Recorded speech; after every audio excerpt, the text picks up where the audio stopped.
Fake news is not new. We all know this. Fake news has been around since the dawn of the printing press, perhaps before. Fake news has been around since the town crier. Fake news has been around since the boy who cried wolf. What we're living through is an era when people as never before are motivated to engage in this discourse because they feel implicated in fake news. The division between, the journalist and the audience has been broken down. People today may feel a sense of participating in the editorial role. They're morally implicated in fake news, even if it's just that you do your small part. You as a viewer, you as a reader, you post a story to your own Facebook timeline. You post a story to your own Twitter or other social media, and then your own relatives, your own friends judge you. Maybe they send you a bunch of angry emails or something saying, hey, why did you post this story? Don't you know that's fake news? You post a link to a YouTube video and you only later find out that that particular YouTube channel is associated with some kind of political extremism or some kind of misinformation campaign. And you hear back, maybe from the people who love you and care about you the most, and maybe from complete strangers. Even if it's just in this small way of sharing links and seeing the consequences, or buying into a story and then later finding out where its mix of half-truths came from, we as never before in the audience maybe feel emotionally implicated, if not morally implicated, in the production and dissemination of news. The implicit question that underlies all this is, would the solution be worse than the problem? And this question has a very different kind of moral tone if we're directing the question towards Facebook Corporation, if we're directing it towards Twitter, Google, YouTube, if we're talking about private companies taking the authority, taking the responsibility upon themselves to solve the problem, or if we're talking about the public sector, if we're talking about government, if we're talking about legislation. Let me tell you, this is not a problem that's impossible to solve. It's entirely possible for governments to legislate a requirement for journalists to do fact-checking and for them to legislate real legal consequences if the journalists fail to go through the proper procedure and do that fact-checking. But could the solution be worse than the problem? I see this mostly discussed in a very hypothetical and philosophical sense. And, it's a philosophically deep problem. But in this video, we're going to look at a real-world example taken from Taiwan. It's totally applicable to the modern Western world, even if you know nothing about Taiwan, you know nothing about Asia. Don't worry, you don't need to understand this video. As a footnote, Taiwan really is a democratic country. It's much more democratic than Canada or the United Kingdom. They really do have a parliament. They really do have a system that in some ways imitates, in some ways emulates, in some ways surpasses the European models that they had set before them for imitation. They also learned from the experience of being briefly colonized by Japan and then rejecting the colonial Japanese tradition. So they've had a mix of Western and Eastern influences. Starting up on the shallow surface of this story, let me warn you, it gets deep quick. And there were interesting little contradictions throughout when I consulted different contrasting versions of the story that remind me, even in a story that is itself about fake news, a story that is itself illustrating the difficulty of having and enforcing legislation that requires factual accuracy, journalistic verification, and fact-checking, it's very difficult to accept anything that's being reported as a fact. CTI TV, mainstream TV station here, CTI TV was yesterday again fined 1 million Taiwan dollars, that's over 30,000 US dollars, by the National Communications Commission. This time for failing to verify the information a pomelo farmer gave during a political talk show before airing it. The news story was seen as the reason the Democratic Progressive Party won the legislative by-election in Tainan, a traditional DPP stronghold, by only a narrow margin. Okay, so starting on the surface, this is reporting a news talk show, a political talk show, interviewed some pomelo farmers, and that this interview had a decisive influence on the outcome of tightly contested elections. The news source here, CTI-TV, is owned by a company that's referred to here as Want. And some of you may recognize the brand name, or you might recognize the logo that I've got here, the pictures. They make snack foods that are exported around the world. And there's definitely a prejudice against the newspapers and TV stations owned by this company. There's definitely a feeling throughout Taiwan that somehow this is a crass, for-profit corporation in the production of news, in contrast to maybe the more scholarly, less salacious news sources that are out there. According to the commission, the host of CTI-TV's political gossip program interviewed a pomelo farmer. The farmer said that the price of pomelo was so low last year that 2 million tons of the fruit had to be dumped into the Zhengwen reservoir. Other farmers standing near the interviewee said that they had not received the subsidies that they had applied for. The host turned the statements from the interviewee into a quote-unquote news report without first verifying the authenticity of the information with another source, the commission said. So this is fake news. This is where fake news can come from. You can go out and just interview some pomelo farmers. They may seem honest and simple and unsophisticated, but maybe those pomelo farmers have their own political agenda, right? Maybe they're trying to shift the outcome of the election one way or another. Or maybe they're just grossly exaggerating because that's what they're inclined to do. And what's your role, what's your responsibility as a journalist before going to press, before broadcasting with this? And can you be punished for failing to show due diligence, failing to take those responsibilities seriously? Could it be, maybe, that the government feels this is a news source that's critical of the government? And they're maybe enforcing the legislation a little bit beyond what was intended in the letter and the spirit of the law to begin with. Was it really the intention of the legislators that the accuracy of a claim reported from some farmers in a sidewalk interview, an interview on the streets, a spontaneous comment like this, was it really their intention that news reporters would have to take the time and check how many tons of fruit were dumped into the reservoir? What actually happened? Maybe so. And would the world be a better place if journalists answered to a higher standard of fact-checking, of active research and informed opinion, as we like to say around here? CTI-TV had only issued a correction about the subsidies and did not correct the dumping statement, the commission said, adding that this has severely disrupted the agricultural market. So you can imagine there are things here I'd like to fact check too.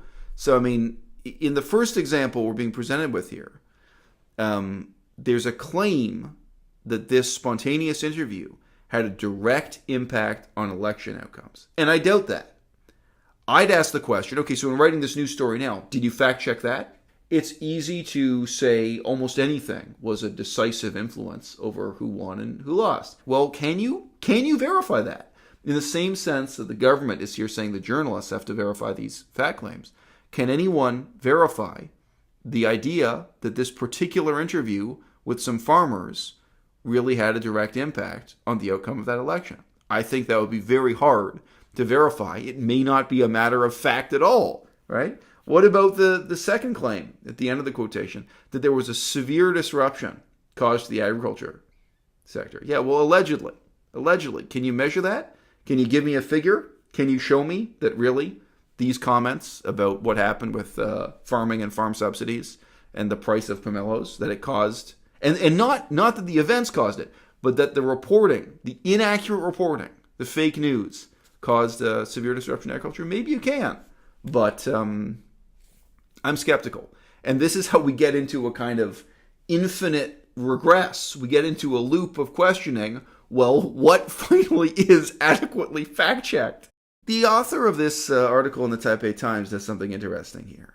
I think the author has intentionally made the second example, contrasted to the first, as absurd as possible to make the enforcement of this law seem ridiculous. So, meanwhile, CTI-TV News broadcast a story on March 12th about the proposal to raise pandas in Kaohsiung Zoo, in which the reporter compared pandas with Formosan black bears and concluded that the former were cuter than the latter, the commission said. Quote, the news report could mislead the public about the right way to preserve and protect wildlife. Okay? Now, I've got to call them out. Taipei Times, this is fake news about fake news. Even in raising this issue of journalistic integrity and fact-checking, I went ahead and checked the facts. That seemed a little suspect to me. The same way I'm saying to you, I don't really know if I believe some of these claims about, the impact of the first story. Well, the second story, I looked it up, I fact-checked, I saw several different sources, most of them in Chinese, not in English. The point of the report was not to debate whether pandas were cuter or less cute than this other type of bear. This journalist has gone out of their way to make the enforcement of the law seem absurd. Instead, it was actually raising the question of how much money the government is wasting on pandas and whether or not panda tourism is really just a completely meaningless spectacle that doesn't benefit or educate people in any way. Even in the title, it's asking the question, raising pandas, isn't this just burning money? Isn't this just a waste of money?